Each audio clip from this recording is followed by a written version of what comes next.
Shalom Jemaat GBI Jerusalem, Alkitab suara hari ini terdapat dalam Hakim-Hakim pasal 8-9. Hakim-Hakim pasal 8. Lalu berkatalah orang-orang Efraim kepada Gideon, "Apa macam perbuatanmu ini terhadap kami? Mengapa engkau tidak memanggil kami ketika engkau pergi berperang melawan orang Midian?" Lalu mereka menyesali dia dengan sangat. Jawabnya kepada mereka, "Apa perbuatanku dalam hal ini jika dibandingkan dengan kamu? Bukankah pemetikan susulah oleh suku Efraim lebih baik hasilnya daripada buah anggur kaum Abiezer? Allah telah menyerahkan kedua raja Midian itu, yakni Oreb dan Sib, ke dalam tanganmu. Apa yang telah dapat kucapai jika dibandingkan dengan kamu?" Setelah ia berkata demikian, maka rebalah marah mereka terhadap dia. Ketika Gideon sampai ke sungai Yordan, menyeberanglah ia dan ke-300 orang yang bersama-sama dengan dia, meskipun masih lelah, namun mengejar juga. Dan berkatalah ia kepada orang-orang Sukot, "Tolong berikan beberapa roti untuk rakyat yang mengikuti aku ini, sebab mereka telah lelah, dan aku sedang mengejar Sebah dan Salmuna, raja-raja Midian." Tetapi jawab para pemuka di Sukot itu, "Sudahkah Sebah dan Salmuna itu ada dalam tanganmu, sehingga kami harus memberikan roti kepada tentaramu?" Lalu kata Gideon, "Kalau begitu, apabila Tuhan menyerahkan Sebah dan Salmuna ke dalam tanganku, aku akan menggaruk tubuhmu dengan duri padang gurun dan onak." Maka berjalanlah ia dari sana ke Penuel, dan berkata demikian juga kepada orang-orang Penuel, tetapi orang-orang ini pun menjawabnya seperti orang-orang Sukot. Lalu berkatalah ia juga kepada orang-orang Penuel, "Apabila aku kembali dengan selamat, maka aku akan merobohkan menara ini." Sementara itu Sebah dan Salmuna ada di Karkor bersama-sama dengan tentara mereka, kira-kira 15.000 orang banyaknya, yakni semua orang yang masih tinggal hidup dari seluruh tentara orang-orang dari sebelah timur. Banyaknya yang tewas ada 120.000 orang yang bersenjatakan pedang. Gideon maju melalui jalan orang-orang yang diam di dalam kemah di sebelah timur Nobah dan Yogbeha, lalu memukul kalah tentara itu ketika tentara itu menyangka dirinya aman. Sebah dan Salmuna melarikan diri, tetapi Gideon mengejar mereka dan menawan kedua raja Midian itu, yakni Sebah dan Salmuna. Sedang seluruh tentara itu dicerai-beraikannya. Kemudian kembalilah Gideon bin Yoas dari peperangan dengan melalui pendakian Heres. Ditangkapnyalah seorang muda dari penduduk Sukot. Setelah ditanyai, orang itu menuliskan nama para pemuka dan para tua-tua di Sukot untuk Gideon, 77 orang banyaknya. Lalu pergilah Gideon kepada orang-orang Sukot sambil berkata, "Inilah Sebah dan Salmuna, yang karenanya kamu telah mencela aku dengan berkata, 'Sudahkah Sebah dan Salmuna itu ada dalam tanganmu, sehingga kami harus memberikan roti kepada orang-orangmu yang lelah itu?'" Lalu ia mengumpulkan para tua-tua kota itu. Ia mengambil duri padang gurun dan onak, dan menghajar orang-orang Sukot dengan itu. Juga menara Penuel dirobohkannya, dan dibunuhnya orang-orang kota itu. Kemudian bertanyalah ia kepada Sebah dan Zalmunna, "Di manakah orang-orang yang telah kamu bunuh di Tabor itu?" Jawab mereka, "Mereka itu serupa dengan engkau. Sikap mereka masing-masing seperti anak raja." Lalu kata Gideon, "Saudara-saudaraku lah itu, anak-anak ibuku. Demi Tuhan yang hidup, seandainya kamu membiarkan mereka hidup, aku tidak akan membunuh kamu." Katanya kepada Yeter, anak sulungnya, "Bangunlah, bunuhlah mereka." Tetapi orang muda itu tidak menghunus pedangnya, karena ia takut, sebab ia masih muda. Lalu kata Sebah dan Zalmunna, "Bangunlah engkau sendiri dan paranglah kami, sebab seperti orangnya, demikian pula kekuatannya." Maka bangunlah Gideon, dibunuhnya Sebah dan Zalmunna, kemudian diambilnya bulan-bulanan yang ada pada leher unta mereka. Kemudian berkatalah orang Israel kepada Gideon, "Biarlah engkau memerintah kami, baik engkau, baik anakmu, maupun cucumu, sebab engkaulah yang telah menyelamatkan kami dari tangan orang Midian." Jawab Gideon kepada mereka, "Aku tidak akan memerintah kamu, dan juga anakku tidak akan memerintah kamu, tetapi Tuhan yang memerintah kamu." Selanjutnya kata Gideon kepada mereka, "Satu hal saja yang kuminta kepadamu. Baiklah kamu masing-masing memberikan anting-anting dari jarahannya, karena musuh itu beranting-anting emas, sebab mereka orang Ismael." Jawab mereka, "Kami mau memberikannya dengan suka hati." Dan setelah dihamparkan sehelai kain, maka masing-masing melemparkan anting-anting dari jarahannya ke atas kain itu. Adapun berat anting-anting emas yang dimintanya itu ada 1.700 sikal emas, belum terhitung bulan-bulanan, perhiasan, telinga, dan pakaian kain ungu muda yang dipakai oleh raja-raja Midian, dan belum terhitung kalung rantai yang ada pada leher unta mereka. Kemudian Gideon membuat efod dari semuanya itu dan menempatkannya di kotanya di Ofra. Di sanalah orang Israel berlaku serong dan menyembah efod itu. Inilah yang menjadi jerat bagi Gideon dan seisi rumahnya. Demikianlah orang Midian tunduk kepada orang Israel dan tidak dapat menegakkan kepalanya lagi. Maka amanlah negeri itu 40 tahun lamanya pada zaman Gideon. Lalu Jerubbaal bin Yoas pergilah dan diam di rumahnya sendiri. Gideon mempunyai 70 anak laki-laki, semuanya anak kandungnya, sebab ia beristri banyak. Juga gundiknya yang tinggal di Sikem melahirkan seorang anak laki-laki baginya.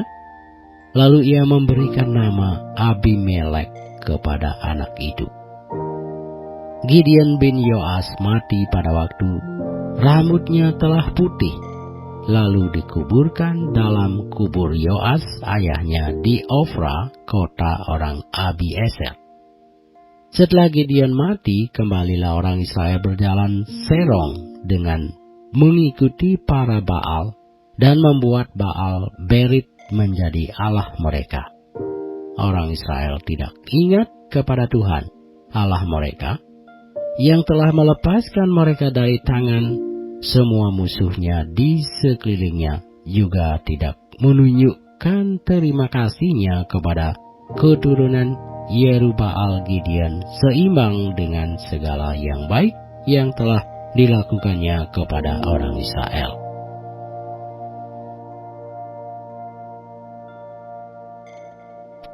Hakim-Hakim pasal 9. Adapun Abimelek bin Yerubbaal pergi ke Sikem kepada saudara-saudara ibunya dan berkata kepada mereka dan kepada seluruh kaum dari pihak keluarga ibunya, "Tolong katakan kepada seluruh warga kota Sikem, manakah yang lebih baik bagimu? 70 orang memerintah kamu, yaitu semua anak Yerubbaal, atau 1 orang? Dan ingat juga bahwa aku darah dagingmu." Lalu saudara-saudara ibunya mengatakan hal ihwalnya kepada seluruh warga kota Sikem. Maka condonglah hati orang-orang itu untuk mengikuti Abimelek, sebab kata mereka, "Memang ia saudara kita." Sesudah itu mereka memberikan kepadanya 70 uang perak dari kuil Baal Berit. Lalu Abimelek memberi perak itu sebagai upah kepada petualang-petualang dan orang-orang nekat supaya mengikuti dia.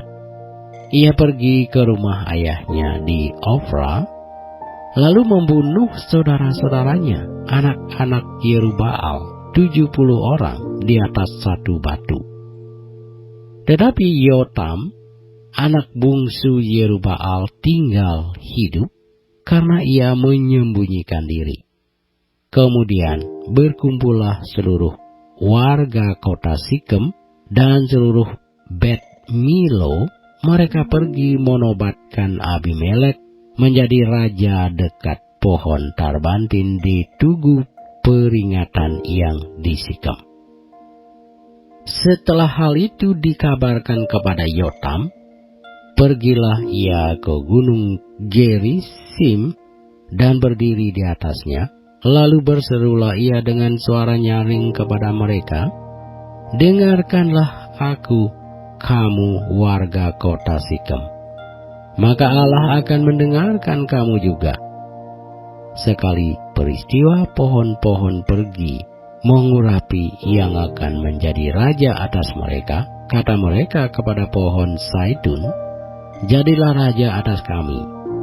Tetapi jawab pohon Zaitun itu kepada mereka, "Masakan aku meninggalkan minyakku yang dipakai untuk menghormati Allah dan manusia, dan pergi melayang di atas pohon-pohon?" Lalu kata pohon-pohon itu kepada pohon ara, "Marilah, jadilah raja atas kami." Tetapi jawab pohon ara itu kepada mereka, "Masakan aku meninggalkan manisanku dan buah-buahku yang baik, dan pergi melayang di atas pohon-pohon?" Lalu kata pohon-pohon itu kepada pohon anggur, "Marilah, jadilah raja atas kami." Tetapi jawab pohon anggur itu kepada mereka, "Masakan aku meninggalkan air buah anggurku yang menyukakan hati Allah dan manusia, dan pergi melayang di atas pohon-pohon?" Lalu kata segala pohon itu kepada semak duri, "Marilah, jadilah raja atas kami." Jawab semak duri itu kepada pohon-pohon itu, "Jika kamu sungguh-sungguh mau mengurapi aku menjadi raja atas kamu, datanglah berlindung di bawah naunganku. Tetapi jika tidak, biarlah api keluar dari semak duri dan memakan habis pohon-pohon aras yang di gunung Libanon. Maka sekarang jika kamu berlaku setia dan tulus ikhlas dengan membuat Abimelek menjadi raja, dan jika kamu berbuat yang baik kepada Yerubbaal dan kepada keturunannya, dan jika kamu membalaskan kepadanya seimbang dengan jasanya, bukankah ayahku telah berperang membela kamu dan menyambung nyawanya, dan telah melepaskan kamu dari tangan orang Midian? Padahal kamu sekarang memberontak terhadap keturunan ayahku dan membunuh anak-anaknya, 70 orang banyaknya, di atas 1 batu, serta membuat Abimelek anak seorang budaknya perempuan menjadi raja atas warga kota Sikem karena ia saudaramu. Jadi jika kamu pada hari ini berlaku setia dan tulus ikhlas kepada Yerubbaal dan keturunannya, maka silakanlah kamu bersuka cita atas Abimelek, dan silakanlah ia bersuka cita atas kamu. Tetapi jika tidak demikian, maka biarlah api keluar daripada Abimelek dan memakan habis warga kota Sikem dan juga Bet Milu, dan biarlah api keluar daripada warga kota Sikem dan juga dari Bet Milu dan memakan habis Abimelek. Kemudian larilah Yotam, ia melarikan diri ke Bir dan tinggal di sana karena takut kepada Abimelek saudaranya itu. Setelah 3 tahun lamanya Abimelek memerintah atas orang Israel, maka Allah membangkitkan semangat jahat di antara Abimelek dan warga kota Sikem, sehingga warga kota Sikem itu menjadi tidak setia kepada Abimelek, supaya kekerasan terhadap ke-70 anak Yerubbaal dibalaskan dan darah mereka ditimpakan kepada Abimelek, saudara mereka yang telah membunuh mereka, dan kepada warga kota Sikem yang membantu dia membunuh saudara-saudaranya itu. Sebab warga kota Sikem itu menempatkan orang untuk menghadang dia di puncak gunung dan merampas setiap orang yang melewati mereka melalui jalan itu. Hal itu dikabarkan kepada Abimelek. Sementara itu, Gaal bin Ebed beserta saudara-saudaranya telah datang dan pindah ke kota Sikem. Warga kota Sikem percaya kepadanya. Jadi, pergilah mereka ke ladang. Mereka mengumpulkan hasil kebun anggur mereka dan mengirik, memerasnya, lalu mengadakan perayaan. Mereka masuk ke kuil Allah mereka dan makan minum sambil mengutuki Abimelek. Berkatalah Gaal bin Ebed, "Siapa itu Abimelek dan siapa kita orang Sikem? Maka kita menjadi hambanya. Bukankah anak Yerubbaal dan Zebul wakilnya menjadi hamba orang-orang Hemor, ayah Sikem? Jadi mengapakah kita menjadi hambanya? Sekiranya orang-orang kota ini ada di dalam tanganku, maka tentulah aku mengenyahkan Abimelek." Lalu berkatalah ia ke arah Abimelek, "Perkuatlah tentaramu dan majulah." Ketika Zebul, penguasa kota itu, mendengar perkataan Gaal bin Ebed, bangkitlah amarahnya. Ia mengirim utusan kepada Abimelek di Aruma dengan pesan, "Gaal bin Ebed dan saudara-saudaranya telah datang ke Sikem, dan ketahuilah mereka menghasut kota itu melawan engkau. Oleh sebab itu, berangkatlah pada waktu malam, engkau dan rakyat yang bersama-sama dengan engkau itu, dan adakanlah penghadangan di padang. Esoknya pagi-pagi, pada waktu matahari terbit, haruslah engkau menyerbu kota itu. Dan jika ia dan orang-orangnya keluar melawan engkau, maka engkau dapat berbuat kepadanya sesuai dengan keadaan yang kau dapati." Sebab itu, berangkatlah Abimelek pada waktu malam beserta segala rakyat yang bersama-sama dengan dia. Lalu mereka mengadakan penghadangan dalam 4 pasukan untuk melawan Sikem. Ketika Gaal bin Ebed pergi keluar dan berdiri di depan pintu gerbang kota itu, Abimelek kebetulan bangun dari tempat penghadangannya beserta rakyat yang bersama-sama dengan dia. Ketika Gaal melihat rakyat itu, berkatalah ia kepada Zebul, "Lihat, ada orang banyak turun dari puncak gunung." Jawab Zebul kepadanya, "Itu bayang-bayang gunung yang kau sangka manusia." kata Gaal sekali lagi.